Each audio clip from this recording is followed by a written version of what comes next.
This is going to be a love reading, but before I even pull the tarot, I have some oracle cards here, but I just have to point out the crass and uninviting and like abrasive and frankly confronting energy that is like continually showing up here. I actually tried to film this, and then somebody who was scheduled to be here at 4:30 actually showed up at 4, furthering that energy. So let me show you what I have here, and then we'll just kind of see where this takes us. I have the Animal and Alethea, which we will get into this.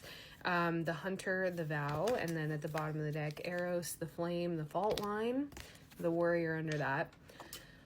Already, this is instinctual, not always in a good way. You know, instinctual, I mean like fight or flight.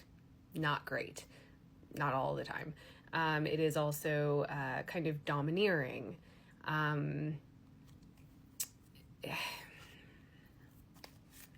But on behalf of, primal is the word that I'm looking for. On behalf of something that seems to be based in love, I pulled out the Goddess of Love. Yeah, see, 7 of Swords, my brother. This is a new tarot deck. I've got a few new ones, but this one, I pulled it out because I was the first, before receiving all of this very gross, confronting energy, it was something softer. The collective wants something softer. The collective wants something that is not this. Not what I've been describing. 7 of Swords, deception, deceit, something is amok. And you must know it. I don't know if I like this deck. I don't know how I feel about these cards, but it made sense to pull it out.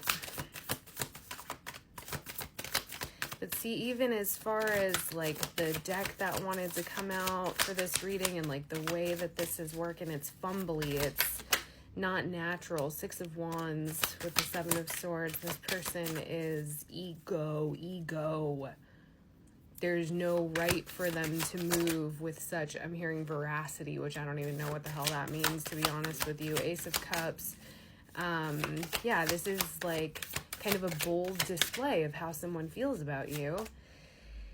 Ace of Swords, but it's also, you know, while their emotions may be unencumbered, and we have Lust at the bottom of the deck, which I believe is Strength, or it's the Devil, I don't know.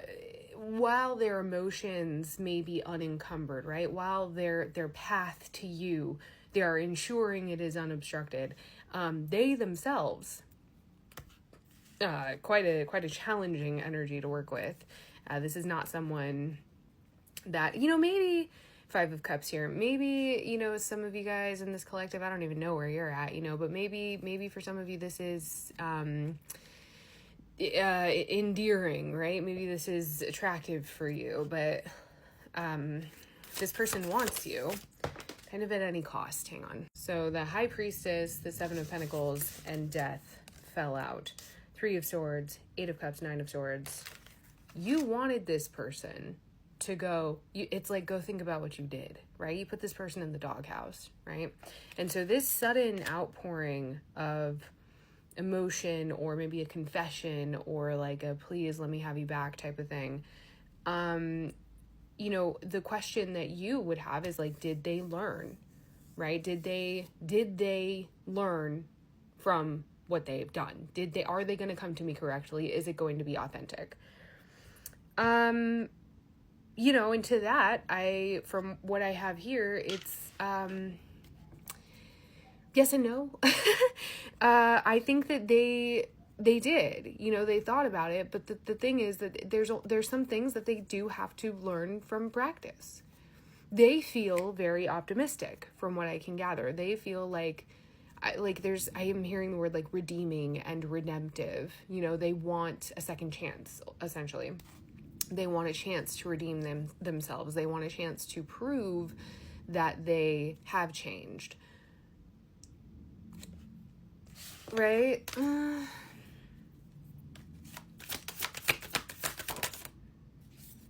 The Void. What is that? Hang on. Okay, so that's the Fool, and then I have the 9 of Cups at the bottom of the deck. So yeah, I think that this person needs some practice, right? I think that this person needs to get back in, get their feet wet. And I'm almost seeing you in kind of like a motherly role or like a teacher type of role where you get, it is kind of kinky. To be honest, balance at the bottom of the deck. There's something here that you do have to walk a little bit of a thin line, because, you know, while you're, maybe there's something a little, you know, fantasy oriented here, which is fine for some of you. That might not be for all of you, but I think that works, right? Where you can show them and guide them and say, like, you know, smack them with a ruler when they step out of line, right? Hey, sure. But then, you know, there's also this part of it that's like, at what point does it step outside of fantasy? And at what point is it just, when is the game over? You know? Hang on. I had to get a new deck because that one is like impossible to shuffle. So I have the 5 of Cups, the Lovers, the 3 of Pentacles.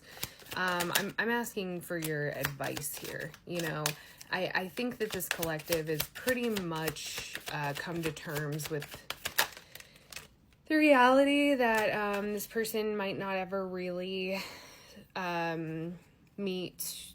I think that you know that this person is never going to fill your cup. I think that you know that this person is, this is hard to say, and it might be hard to say for you too, but I do think that this collective knows that this person is not and probably will never be enough. There's something about this person that while you enjoy the dynamic that's in place right now, while it is, you know, maybe a fun game that you play together, you know, if you are not already at terms with, that's why I'm here, to help you come to terms with the fact that this person is not and has not ever been and probably will not ever be enough for you. How does that feel, right? Some of you guys are really at terms with that, and some of you guys are really at odds with that. Why? Yeah, that's a confidence thing, babe. That's a settling thing. But what I'm seeing here, right? And so we don't want to do that anymore. You're not settling, okay? What I'm seeing here is this kind of, it's a need for boundaries and kind of understanding, right? We've got the Devil at the bottom of the deck, so there's something here that, you know, you have an understanding of the cycle that's taking place and you move accordingly. Please take a High Priestess role in this. You know, it's not, and I can't help but just notice how energy and circumstances are working with this reading, right? Like, it's been very frustrating. I got interrupted by someone who was not going according to the schedule that they gave me, right? So this is probably a situation that has been very disruptive to your life, and you have put up with it, and it is, you know, fun and whatever. Maybe there's curiosity in play there, right? You put up with it. Maybe this person, you know, puts it down real nice, and so it's like, all right, like, I guess you get a pass, right? But the fact is, like, you cannot let that pass extend as far as maybe you, you know, ideally would like it to. You know that this is not practical. The Tower, Strength, Wheel of Fortune, 7 of Cups, the Lovers, 3 of Pentacles, 5 of Cups, the Devil at the bottom of the deck. Yeah, no. Like, this can only end in tears, you know? And that's the thing, is it doesn't have to end in tears for you. It really doesn't. 8 of Wands, Page of Cups. Enjoy the play of it. Enjoy the curiosity. Let it feed you and your childlike nature. Let it feed your curiosity, and let it also kind of teach you how to play. This is something that you do not want to take this seriously. I don't like, you know, but yeah, no, you don't necessarily want to let this affect you too deeply on an emotional level. 10 of Cups, the Magician, King of Swords. Emotional fulfillment, this person cannot do it. The Magician, the King of Swords, the 10 of Cups, stop making it fit. Stop making it fit. The Hermit and the Empress, you already know that when this person is not around, you do better, right? And that could be true for anything. You could apply that with anything, right? I certainly do better in solitude, and me and my man are great, right? This certainly isn't a reading for me. But what I will say is, if you are stretching, if you're being very, very generous, pump the brakes a little bit and bullet point it